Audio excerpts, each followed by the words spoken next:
The day they burned the cabin, the wind carried my mother's screams farther than I could run.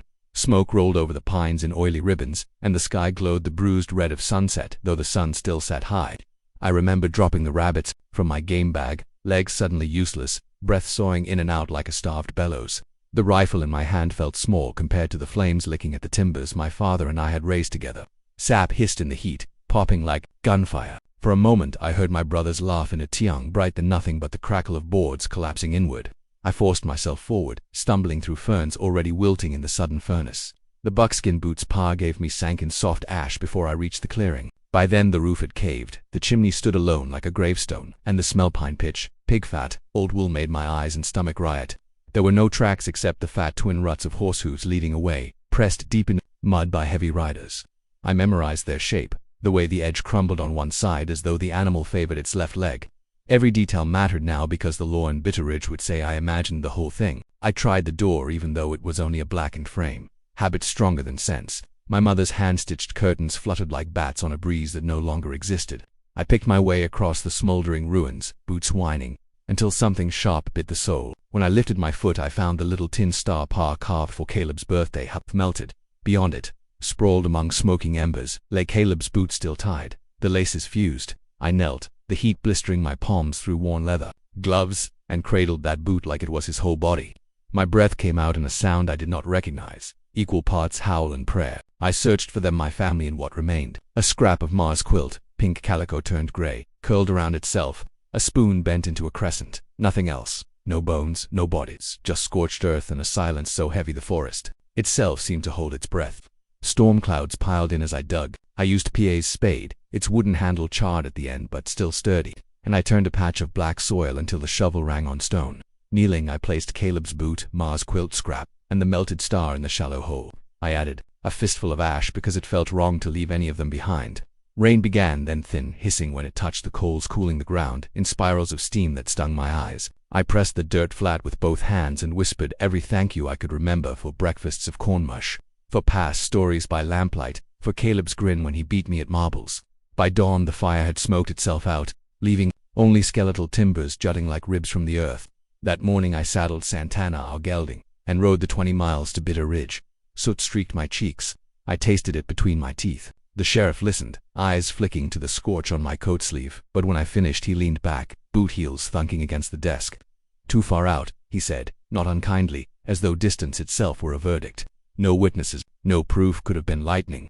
I wanted to scream that I knew the difference between God's fire and man's, but my throat refused. He offered coffee I could not swallow and told me to rebuild somewhere safer closer to town, to men like him who carried badges but rarely left the boardwalk. Outside, Bitter Ridge bustled, wagons rattling, miners bragging, someone banging. A piano out of tune, yet I felt hollowed to the bark.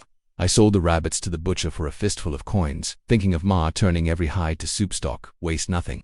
With that money I bought a length of sky blue ribbon from the mercantile. The color reminded me of Caleb's winter eyes and Ma's church bonnet. I tied it around my braid so I wouldn't forget what the fire had taken. Let the world see that ribbon and wonder. 2 nights later I rode back to the cabin site. The rain had washed the ash into wavy ridges, soft as dunes. I walked the perimeter, tracing the footprint of our home with my fingertips, mapping each room from memory. The hearth where PA read scripture, the narrow loft Caleb and I shared, Ma's wash bench smelling of lye. I could still feel the warmth of the clay chimney against my shoulder, though only its base remained, cracked and black. No one answered when I called out their names, but the silence spoke. It said, "Stand your ground, plant your flag." So I built a rude stake at the center of the Lowton old fence post scavenged from the pasture, hammered it into earth with the butt of my rifle.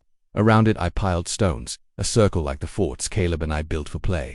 Then I sat, rifle across my knees, until the stars wheeled overhead and the forest quit whispering. Dawn found me there, boots soot black, resolve cooling like forged iron. I spent the next days scouting timberlines, marking straight pines, talking to any drifter with a saw. Bitter Ridge laughed when I asked about lumber. "Little lady," one man said, wiping ale from his beard, "ain't no banker gonna lend coin for your tears." I didn't bother correcting him. I wasn't there for a loan. I was there to sell Ma's silver locket. The pawnbroker squinted at the tiny portrait inside my parents on their wedding day, then offered me $70, enough for boards, nails, and a whiskey license if I haggled hard. I rode out with coin jangling in a grain sack and a map in my head. The cabin ashes still smoked in memories. But in the clearing I saw something new, a frame, broad and low. with swinging doors and a sign that would one day read Ash and Amber. I spoke the name aloud, letting it taste like gunpowder and honey on my tongue. Pa once said, "A name carries power if you feed it truth." I would feed this one with every dollar and drop of sweat until its walls stood stronger than the flames that birthed it. That night, beneath a lantern hooked to the fence marker, I unfurled a coil of rope and set out pegs for the foundation. The soil was soft where fire had eaten older roots, yet I felt the land's spine beneath, steady as my heartbeat. I worked by owl light, measuring boards against moonlit shadows, humming the lullaby Ma sang. The ribbon in my hair fluttered each time the wind sighed through blackened branches, as though Caleb tugged it in mischief.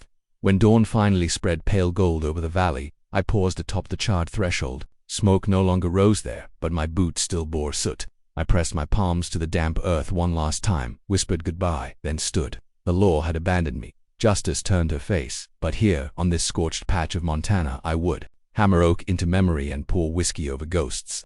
Their fire had carved a grave. I would build a doorway, and when the men who lit that match crossed it, they would learn what grows in ashes. I rode back into Bitter Ridge, with the snowmelt still clinging to my boots and a resolve that felt heavier than my saddle.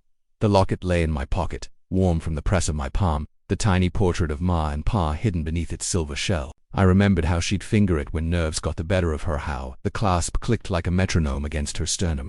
I unpinned it from my collar in the shadow of the mercantile's porch, slipping it onto the pawnbroker's felt mat before I could lose my nerve. He thumbed its weight, squinted at the miniature, and barked a laugh. "Building a church with this?" he asked, voice thick with tobacco.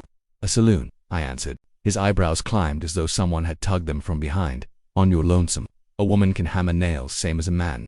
He named his price too low, of course, but I'd already laid the locket on the scales of memory and decided the trade. Coin clacked into my gloved hand. Outside, I folded the license papers against my chest, feeling the sheriff's signature bleed through to my skin like inked approval from a world that never truly looked my way.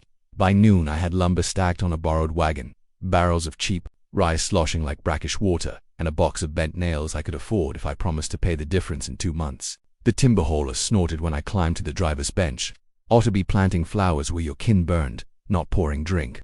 I flicked the reins before he could finish, the wagon lurching down the muddy track toward home, or what remained of it. The clearing met me with a hush that felt almost reverent. The tree line blackened in places where sparks had leaped like startled deer.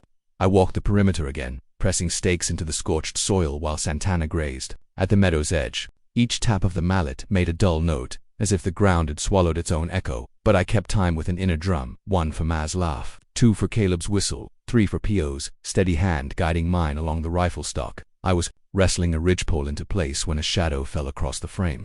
A man stood a few paces away, hat brim low, cheeks hollow as skipped meals, clothes patched more with road dust than thread. He raised both palms. "Saw your wagon back a mile," he said, voice rasped thin. "Name's Amos Rook, good with a saw, better with a hammer, trade labor for supper." I studied his eyes, cautious but clear, and noted the way he kept his boots outside the line of charcoal, heedful of someone else's ghosts. 3 hot meals and a cot in the loft once it's built," I said. "Pay when business turns profit." He tipped an invisible brim. Done from that moment, the days blurred into a litany of thuds and curses, the air alive with the smell of fresh-cut pine mixing with old ash. I bled before Amos did split palms that wept red onto Joyce's butt. He wrapped them in strips of my father's linen shirts, tying them tight so I could swing again. We worked by daylight and lantern both, setting rafters while bats swept overhead, like black stitches in the dusk. When passers-by came, a mail rider needing water or a pair of trappers after salt pork, they paused at the sight. 2 figures balanced on a skeleton of beams, hammerheads catching the sun as if forging stars from ruin. Some offered advice, most offered laughter. Plazel tumble first, stiff wind, one miner jeered. Another spat chew onto the hearthstones that weren't yet settled. Their scorn clung to my ribs, kindling instead of weight. I let it burn inside, clean and silent. Amos brought stories. With every plank, talk of rail camps farther west, a gang called the Spurline Boys clearing homesteads the hard way, a red-haired foreman who drank kerosene and bragged of setting cabins alight. I listened without comment, filing names the way gamblers stack cards beneath the table. Nights, when Amos crawled into his roll near the fire pit, I sat against the half-framed bar, ledger open on my knees. Every rumor went down in black ink, towns the color of each horse, the pages filled like a hunter's map, each line an arrow pointed at prey. 3 weeks in, the roof went on, green boards laid hastily, but enough to keep sun off the barrels. We scavenged chairs from the abandoned stage stop, none matching, one missing a leg, so Amos nailed a whiskey bottle in its place. The bar top, we planed from a fallen pine PA, had once earmarked for a new porch swing. I ran my fingers along its knots and felt my mother's humming in the grain. The crooked sign came last, carved by moonlight. I shaped the letters with Pa's penknife while Amos held a lamp. Ash and ember I inscribed, the ampersand curling like smoke between two burnt ribs of wood. We hung it while the sky still blushed. With the sun's afterthought from the ridge, bitter ridges, windows winked back like distant lanterns. No one yet knew that the first drink had already been poured, a ceremonial splash onto the floorboards for my dead. Opening night was nothing more than Amos and me sharing a tin cup of rye, but I counted it all the same. The drink seared my throat, sharp and mean, yet it was proof of concept. Fire changed form, not purpose, and warmth could be coaxed from even the roughest flame. By midsummer, wagon wheels began crunching over the path, carrying prospectors thirsty for forgetfulness, hunters craving meat and dice. I poured careful measures, eyes on every hand that accepted glass. I heard tales of night riders, of barns, torched by faceless men. Whenever a name drifted across the smoke, I nodded as if it meant nothing, then inked it down after closing. I learned the cadence of guilt, how it stiffens shoulders, makes laughter brittle. One evening a ranch hand joked about a cabin fire past the river forks, and the room fell quieter than prayer. His companion elbowed him, muttering "Red Hank" under his breath. I smiled politely, topped their cups, and tucked that name between my ribs like a cartridge ready to chamber. Some nights, long after the last patron staggered home, I stood alone at the threshold, lantern behind me casting a glow that caught the crooked sign just so. The wind funneled through rafters with a hush like Ma's bedtime song, eerie but gentle. I'd thumbed the blue ribbon still braided through my hair, faded now. Frayed at the edge of sand, imagine Caleb slouched on one of the mismatched stools, smirking over a sarsaparilla he'd pretend was whiskey. The cabin that birthed me lay sealed beneath these planks, bones of it woven into every joist. Yet when I stepped behind the bar and felt the barrel staves against my back, I understood grief had not been buried here, only repurposed. Each nail driven was a stitch in skin toughened by flame. Each bottle uncorked was an invitation to memory, to vengeance, to survival. And someday soon, when the right boots crossed Ash and Ember's threshold and the lamplight revealed the face that haunted my nightmares, I would lift my father's rifle from its place under the counter, and the fire that took everything would finally find its answer. Storm clouds were stacking over the valley when the batwing doors banged open and 3 silhouettes spilled inside, trailing laughter that didn't belong to the weather. The first sound that cut through their cackle was familiar and ugly, bray I'd heard once before, carried on smoke. My hand kept polishing a tumbler, but the glass slipped a fraction, kissing the oak with a tremor. I set it upright, forced my breath through my teeth, and greeted them like any other drunks looking for warmth. They stamped snow from their boots, knocking chairs sideways, calling for whiskey the way wolves call the moon. I poured with a steady wrist, letting the amber ribbon glow beneath the lamp. The one in the middle, barrel-chested hair the color of dying coals, thanked me through a grin too wide for the room. "Good of you, miss," he drawled. "Been riding hard since the pass." His companions slapped the bar, demanding more. Their spurs rang against the floorboards, hiding my brother's boot. The red-haired man raised his glass. The liquid shivered, a tiny quake catching the lamplight. He didn't notice. I did. I watched the vibration settle, the same way I'd watched flames lick the cabin logs before they collapsed. I knew that voice. It had danced across the fire like kindling, taunting the night while my mother screamed.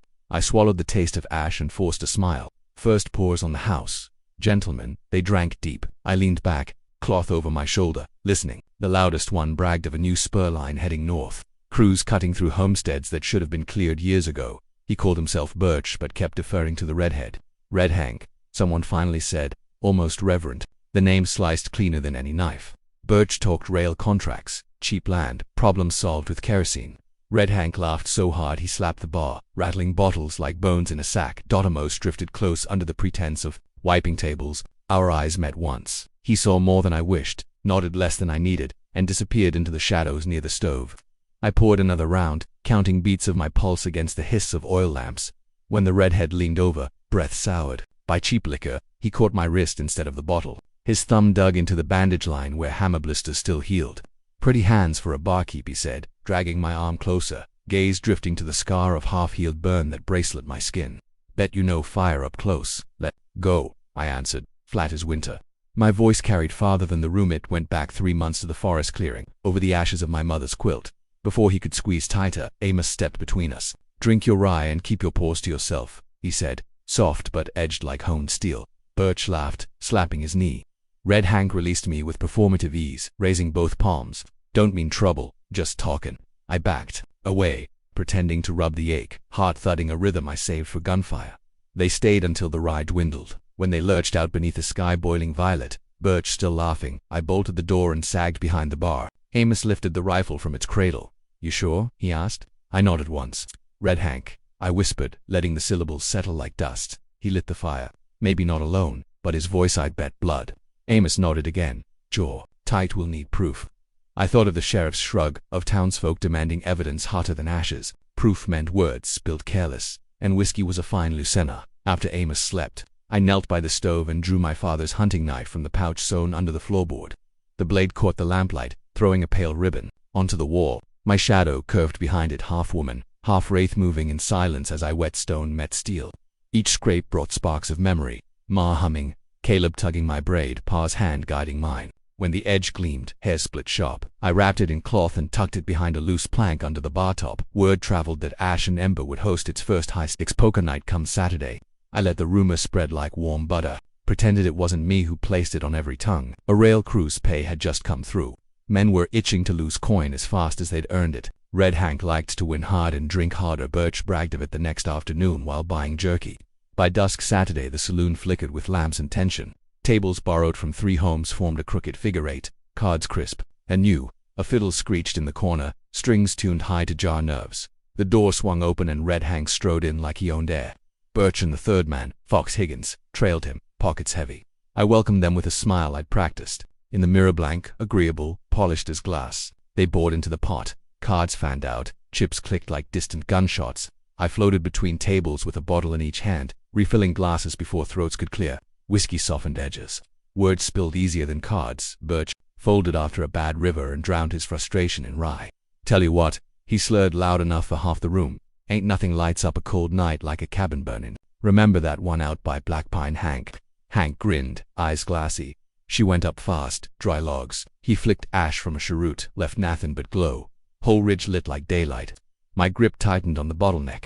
I loosened it before glass broke. Hours rolled. The pot fattened, tempers thinned. Higgins bragged about his new spur contract, said the only obstacle was stubborn squatters. Birch answered with a toast to quick flames. Somewhere in the swirl of smoke, Hank leaned back, chair on 2 legs, and cackled. "That cabin burned clean, didn't it, boys? Never found a soul." The words landed like a shot in still woods. Cards stopped fluttering. For a heartbeat only, the stove popped. I slid a fresh bottle onto their table. The glass thunked. Hank winked at me, missing whatever flickered behind my eyes. "What's your secret, Miss?" You pour smoother than most men swing an axe. My lip curled in something that might have been a smile. "Practice," I said, and moved on. At closing, drunks shuffled out, pockets emptier, stories fuller. Birch bumped a post and cursed. Higgins dragged him by the collar. Hank, pockets bulging with coins, tipped his hat at me. "Fine establishment," he said. "Be back next Saturday if you'll have us." I watched him go, counting his steps, memorizing the hitch in his gait as he hit the threshold where Pa once laid stone. When I barred the door, I found Amos by the stove, hands wrapped around a cup. He confessed. I breathed. Amos nodded. "Plenty heard." "Yes, but drunks forget, and fear rewrites memory." I pulled a ledger from its niche, wrote Hank's words verbatim, signed my name beneath. Ink holds steadier than tongues. I said dot outside. The north wind howled. I slipped the knife from its hiding place and tested the edge against my thumb. A whisper-thin sting bloomed red. Proof enough that I was still alive. That fire had forged something harder than ash. I wiped the blood on my apron, folded the blade away, and looked at Amos. "Next time he walks in," I said, voice calm as the grave, "he won't leave on his own legs." Lamps hissed to darkness one by one, leaving only my face in the window. Glass blank, unreadable, but lit from within by a plan as patient as embers waiting for dry kindling. The lanterns guttered low when Red Hank swaggered through the batwings, boots thudding hollow on boards he didn't know held his own sins. I'd poured the last drink and barred the doors behind the miners hours earlier. Only one lamp burned, now, throwing a halo over the bar where I polished glasses that no longer needed it. Hank's eyes glittered with coin and rye. "Heard you settled debts tonight," he slurred, jingling pockets fat with poker winnings. "Figured I'd collect what you owe me for good service." I kept my back to him, ran the cloth once more. Across the rim of a glass I could scarcely see. "House keeps its own books," I said, voice even. Behind the counter, my fingers curled around the walnut stock of PA's rifle, hidden along the shelf where liquor met memory. Hank took 3 heavy steps forward. His reflection swam in the bar mirror, hat brim cutting his face into a sneer. "Don't play shy, fire girl. Your cabin lit up the whole North Ridge, brightest blaze I ever saw." He laughed at his own bravado, a noise that curdled the lamplight. I turned then, lifting the rifle's smooth as breath. The lantern's flame caught the barrel, laying a thin line of light along blued steel. Hank froze mid-stride, boots squeaking. "Easy," he muttered. Palms rising. A girl like you wouldn't finish that thought, and I'll aim higher, I said. Outside, wind rattled the shutters like distant applause. You've two choices, Hank. Walk into town at sunrise and confess every fire you've lit, or leave your boots behind and crawl. His pupils shrank to pinpoints. Fear, quick and raw, soured his grin. Yet pride is flint to men like him. It struck before sense. He lunged, my finger tightened, the shot booming through the emptiness. Echo smothered by walls thick with smoke-cured secrets. The bullet bit deep into Hank's thigh. He crashed to the floorboards, howling, dark blood blooming where ember-scarred plank met fresh pain. From the shadowed stair, Amos stepped into the lantern's glow, revolver leveled steady as dawn. Hank saw him and recoiled, scooting backward, boots leaving smears of mud and red across the very knot where my brother's boot once lay buried. I rounded the bar and knelt just out of Hank's reach, rifle still low. The sheriff waits outside. I told him I wired him 2 days ago with witness statements. He's heard your laugh on 15 tongues. Hank tried to curse, but only grit spilled out. The door banged open then, cold night flooding in, and the sheriff's silhouette filled the frame. 2 deputies followed, rifles shouldered. Hank whimpered at the sight, fury draining into panic. You got no proof, he rasped, hands slick with his own blood. I rose, wiped ash dust from my apron. You just gave them proof, I said, and stepped aside. They dragged him out, boots scraping, spurs ringing one final pitiful note before. The doors slammed. Silence settled, thick and alive. I gazed at the blood pooled against a charred seam in the plankled burn meeting new wound, then leaned the rifle against the bar. Amos exhaled the breath he'd been holding, holstered his gun, and offered a rag. I shook my head. Let it stay till morning, the floor remembers. 3 days later, every chair in ash and ember was taken, mismatched legs clacking under stomping feet, while Mary Beth Sanders hammered the out-of-tune piano into something like a dance. Wine and rye flowed easy, but laughter flowed easier. I dressed the color of coals turning to rose at dawn, my Sunday best altered by my own needle, and her silver earring swung against my neck each time I poured a drink. They caught the lamplight, tiny sparks that matched the flush in my cheeks. A prospector spun me across the floor. Amos clapped time, grinning wider than I'd yet seen. Someone shouted for another round, and in that swell of voices I realized I wasn't counting names or measuring threats. I was simply alive, heart-knocking time with the piano keys. Grief loosened into song. Near midnight I slipped out the side door, breathless, letting the music fade behind me. The porch boards were cool under bare feet. I'd kicked off my pinch-toe shoes inside. Dusk had ceded to starlight, but the western horizon still glowed amber where the moon prepared to climb. I leaned against the crooked post that held the ash and ember sign and listened to the wind comb the pines. Somewhere beyond the ridge a nightbird called, mournful and sweet, and the forest answered a harmony older than fire. Beneath my soles, 2 layers down, lay the ashes of a life once small and quiet, a cabin's worth of laughter. The rustle of quilts, my brother's whispered secrets. Now those ashes formed the foundation of something louder, larger, stubbornly bright. I pressed a palm to the porch rail, feeling the grain humming with footsteps, with fiddle notes, with the pulse of patrons who would never know they were standing atop a grave-turned hearth. A gust lifted my hair, ribbonless now but free, and swept it across my cheek. I closed my eyes, smiling into the breeze. The flames that had hollowed me out had also cleared a space wide enough to build within my family's rootless scene that Feltran deeper than any pyre could reach, threading through soil, through me, through the walls that bore their story. Inside, someone struck a triumphant chord on the piano, off-key and perfect.